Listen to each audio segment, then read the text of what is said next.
Hi, I'm the Global Runner, and we are 2 weeks after the Carmel Marathon, where I ran 2:38 as a 50-year-old in the hope of getting under 2:30 in the marathon by the end of the year. So after the marathon I was obviously pretty sore, and I took a week there where I did absolutely nothing. Then I did a couple of introductory runs, just like a 15-minute run to start, just to try and flush out the legs, and then a 20-minute run, and I've just gradually introduced a tiny bit of speed to see how the legs are feeling. So I did 4 by 3 minutes, pretty much untimed, with 3 minutes recovery, nice and relaxed, nice and plenty of recovery. And then I've also done 10 by a minute on, a minute off.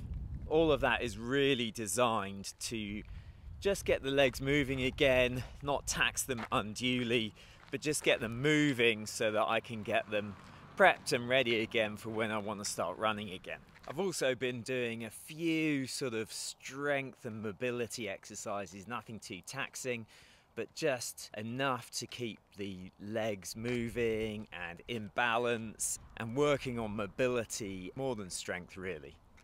And so, confession time, I hate this part of marathon training. I hate the shoulder season. Obviously, you have to rest after a marathon. Like, you have to do it. You can't always be in peak fitness.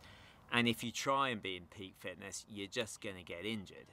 And so there's obviously a period after the marathon when you rest and you feel yourself getting less fit, and you feel yourself getting maybe a bit heavier. You're not as rail thin as you were for the marathon.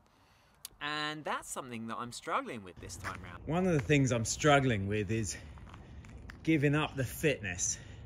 So I worked so hard to get to a particular fitness, and it was good. I got my target, got everything, and I know that my fitness is going to decline, or it's going to change over the next couple of weeks. Like, I can't be in peak performance the whole time.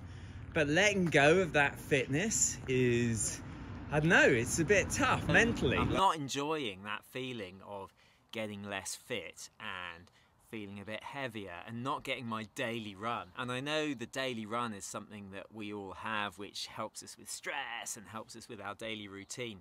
And it's a bit of a struggle not having it every day. So obviously the marathon dominates your life for months beforehand. Every day you're thinking about when you're going to run, you think about what you're going to eat, you think about when you're going to sleep.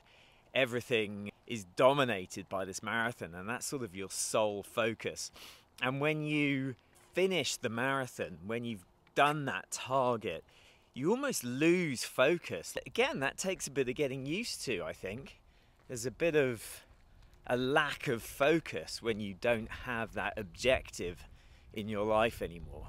Let me know if that's something that you recognise. I know a ton of you have done Boston Marathon recently, and London and Manchester, and all sorts of marathons. So let me know if that's something that resonates with you. I also wanted to say thanks to everyone who's reached out. Everyone's comments have been so supportive and amazing, so thank you.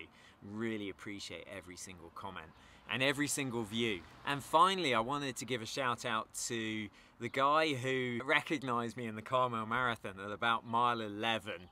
He said, "Hey, it's the Global Runner," and we did a high five and we carried on, and I haven't yet said hello to him.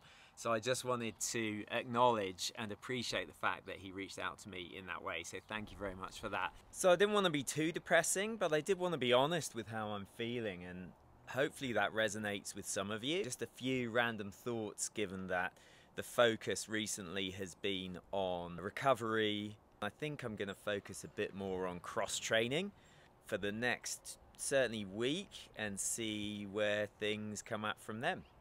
So thanks very much for watching. Like I say, I really appreciate it. If you haven't yet subscribed, please think about doing so. It's really helping the channel, and a ton of you have been, so thank you. And I'll see you on the next one.